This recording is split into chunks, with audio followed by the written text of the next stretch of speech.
TNT Terra Firma. So makikita na natin na itong Terra Firma hindi mo na basta-basta matatambakan. Saan ka nakakita? Sumasabay ito sa TNT. Dati pag TNT kalaban ito, tinatambakan. Ilista mo na yung panalo sa TNT. Dati. Pero ngayon iba. Lalo na pag all Filipino dati, siguradong tambak na itong Terra Firma pag TNT ang kalaban. Pero ngayon baliktad. Meron na kasing lineup itong Terra Firma. Kasong advantage lang, mas maraming player ang pwedeng gamitin ng TNT.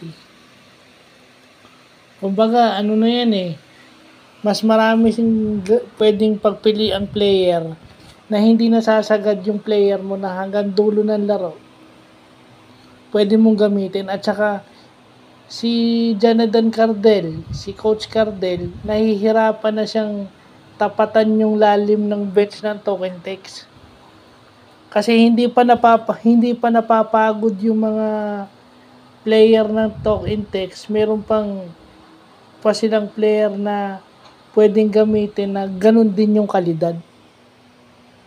So kaya sila nanalo over Terra Firma. Lagay na lang natin sa ganun kasi maganda yung laban Kahit sabihin mong walang nanonood kahapon, Sabado, maganda naman yung laban. Ewan ko lang dito sa mga fans na to. So, yun lang po.